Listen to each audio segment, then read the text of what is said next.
Quand j'ai commencé le cinéma, il faut dire qu'on était très, très marqué par la nouvelle vague. On était très marqué par Godard. Quand j'étais avec nos premiers films, avec mes copains à l'école, on était tellement influencé par Godard. Je veux dire, on filmait comme lui, on s'habillait comme lui, on avait des lunettes noires comme lui, on fumait des cigarettes, les maïs, là, les boréales, je sais pas quoi. Je te jure, c'était une période, on était tous Godardiens. Mais tous. Et puis, ce qui était intéressant, c'est que déjà, dans mes courts-métrages, j'ai commencé de trouver un petit langage. Mais il faut dire que mon premier long-métrage, La Nuit de Saint-Germain-des-Prés, c'est un film plus français que les Français. C'est un film où je voulais être vraiment français. Et je me suis rendu compte, après l'échec de ce film, qui a beaucoup de qualité, mais quand même, c'était pas peut-être moi. Et je trouve que la chose la plus importante pour un artiste, c'est de trouver sa propre voix. Je veux dire que on commence tous dans nos métiers d'artistes, que ce soit peintre, romancier ou cinéaste. On ressemble à quelqu'un qui existe déjà. Ray Charles chantait comme Nat King Cole au début, et après il a trouvé sa voix. Moi, je voulais faire un film français, et puis c'est avec La Balance que j'ai trouvé mon identité que cinéaste, parce que La Balance, c'est un film rythmé à l'américaine avec une sensibilité européenne, parce que moi, j'ai compris que j'ai cette culture américaine qui m'a marqué, de série B, de rock and roll, de bande dessinée, culture populaire, et en même temps, j'étais très influencé par des choses que j'ai découvertes en tant que jeune homme en Europe, la musique classique, de l'opéra, les films italiens, le cinéma européen. Enfin, si tu veux, c'était maintenant, j'ai dit, il faut que ma personnalité transcende un peu. Il faut que j'arrive à m'imposer. Il faut que je trouve un style. Je trouve que le succès de La Balance, qui est un film qui est différent que les films des années 80, qui était différent que les films français. C'est pour ça que ça marchait. C'est un film qui avait sa propre musique, qui était une musique différente. Je dis musique dans le sens que rythmée, une vision. Et c'était un film où j'ai pu m'exprimer. Bon, c'est un polar, mais pour moi, c'est un film d'auteur. Parce que j'ai su imposer ma personnalité sur ce film. C'est ça, un film d'auteur. Un film d'auteur peut être un film populaire et qui doit être un film populaire. Pourquoi? On fait le cinéma pour qui? Moi, je fais pas le cinéma pour moi-même. Je fais pour les autres. J'ai envie de communiquer, j'ai envie de transmettre. J'adore être dans une salle et voir un public qui rit aux blagues que j'ai mis dans un film ou qui pleure au moment où il fait aller pleurer. Moi, j'adore ça. C'est ça, le cinéma. J'ai pas beaucoup de réseaux. Je veux que le réseau qui dure, qui est le plus fort, c'est mes copains de Louis Lumière. C'était en tant qu'étudiant. C'est des amitiés qu'on a fait là. 40 ans après, je retrouve mes copains et c'est génial, c'est comme hier, c'est formidable. Les réseaux professionnels par la suite, c'est très différent. Pourquoi? Parce qu'on est toujours intéressé. Et comme nos intérêts changent, nos relations changent. Il y a des gens que j'ai fréquentés les années 80 qui me fréquentent plus parce que je suis plus utile, ou moi je les fréquente plus parce qu'ils sont plus utiles, etc. Et c'est toujours par intérêt.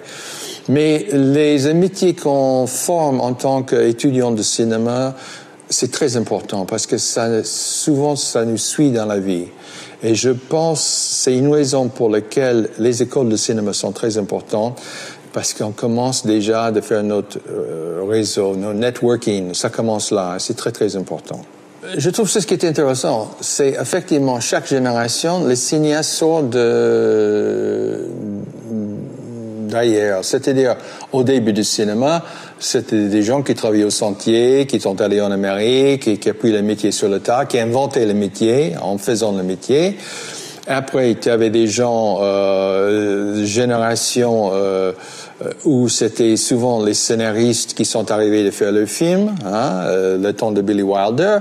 Et après, tu avais une génération de les écoles de cinéma.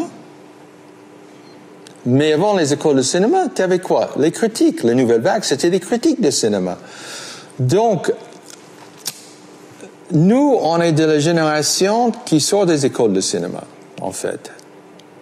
Et derrière nous, je pense que c'est encore les écoles de cinéma. Ma génération, c'était à la fois des cinéphiles, et là, ça chevauche un peu avec la nouvelle vague, parce qu'ils étaient critiques de cinéma, ils étaient cinéphiles. Nous, on était cinéphiles, mais étudiants de cinéma. Et toute ma génération, c'est des gens qui ont fait IDEC à l'époque, Vaugera, donc Louis Lumière. Donc, c'est cette génération-là. Et en Amérique, on voit qu'ils sortent de UCLA, SC, toutes les écoles, que ce soit Scorsese, Coppola, enfin, toute cette génération. Donc, c'est ça la différence. Et nous, je trouve qu'aujourd'hui, les étudiants de cinéma ne sont pas cinéphiles, ou on était beaucoup plus cinéphiles. Je trouve qu'un problème aujourd'hui avec les jeunes, ils ne voient pas assez de films. Ils ne vont pas au cinéma comme nous. Comme je raconte, Charlotte Rampling qui est venue, qui parlait de Visconti, et puis les étudiants, que Visconti, c'est qui? Alors, moi, j'avais un peu honte. Hein. Ça, c'est aujourd'hui. Il faut cette culture cinématographique. C'est la base. Il faut être amoureux. Un romancier lit tout. Il lit les classiques, il lit Tolstoï, et il lit le dernier roman. Enfin, ça fait partie du métier. Mais pour le cinéma, c'est pareil. Il faut connaître les classiques et il faut connaître ce qui se passe aujourd'hui.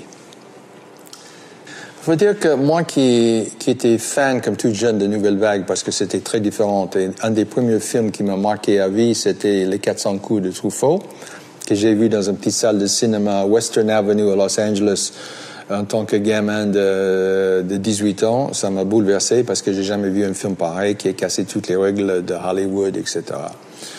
Mais il faut dire, grâce aux Français, j'ai fait 180 degrés. C'est-à-dire maintenant, j'adore cette cinéma américaine que j'ai méprisé un tout petit peu en tant que jeune parce que je connaissais pas John Ford, je connaissais John Wayne, je connaissais Jimmy Stewart, je connaissais les vedettes, mais les metteurs en scène, ça n'existait pas. Maintenant, je vois ça autrement. Je vois ce côté, une rigueur, un côté professionnel, une poésie dans cette cinéma américaine que je voyais pas avant, grâce aux Français.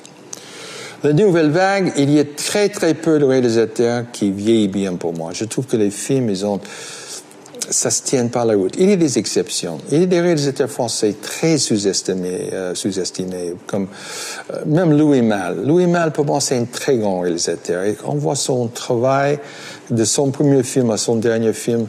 Il y avait des styles différents. Il y a une recherche, il y a une rigueur, il y a une maîtrise du métier.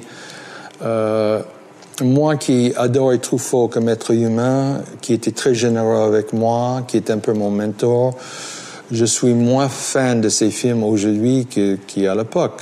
Je trouve que ces films, à part quelques-uns, ont vieilli, mais c'est mon humble opinion. Mais et des réalisateurs sous-estimés comme Grenier de Fer, qui est pour moi un formidable réalisateur qui a une œuvre très très intéressante qui doit être redécouverte par les Français. Mais il y a des gens, c'est des modes, et il faut se méfier. Je crois que le temps est très, très intéressant. Et c'est vrai, Melville, il y a des films de Melville que je trouve sublimes et d'autres que je trouve ridicules. Parce que c'était, pour moi, un des grands films français, c'est Le Deuxième Souffle. C'est un film que je peux voir, revoir. C'était, pour moi, le meilleur film de Melville. Après, je trouve qu'il faisait une espèce de parodie de lui-même. Enfin, mais c'est vrai que... Et puis, il y a des Français qui sont allés en Amérique, comme Jacques Turner, Maurice Turner, aussi formidable. Il y a des gens comme ça. Et un jour, il faut qu'on fasse un livre sur ces réalisateurs. Cette réalisatrice française qui est allée en Amérique pour faire des westerns au début du cinéma, c'est génial. Enfin, il y a plein de choses là. Voilà. Donc... Et juste un mot, Costa Gavras, comment tu nous en parlerais? Parce que lui aussi, il est parti au Hollywood. Et Costa Gavras, c'est un réalisateur pour lequel j'ai beaucoup d'estime. Il a fait des très beaux films. Il a fait un cinéma engagé. Il a fait une chose très intéressante. Il arrive de faire un cinéma politique, mais aussi un cinéma de grand public. Et ça, je dis chapeau. Et Jean-Pierre Jeuny? Je trouve que Jean-Pierre Jeunet, c'est un des plus grands réalisateurs français actuellement. Je viens de voir son nouveau film qui va sortir en octobre et je trouve un très grand réalisateur parce qu'il a su utiliser un langage de cinéma qui était totalement intégré dans l'histoire qu'il veut raconter. C'est-à-dire qu'il utilise les effets qui ne sont pas gratuits. C'est les effets qui font partie d'un langage. D'ailleurs, c'est peut-être le seul Français actuellement qui a une telle influence mondialement. Parce qu'on voit beaucoup de réalisateurs, surtout américains, qui a pris un peu ce style Jeunet. Et je trouve c'est un grand professionnel, très exigeant et qui a vraiment un langage à lui, très unique. Et il n'y a personne d'autre qui fait des films aussi personnels que Jean-Pierre.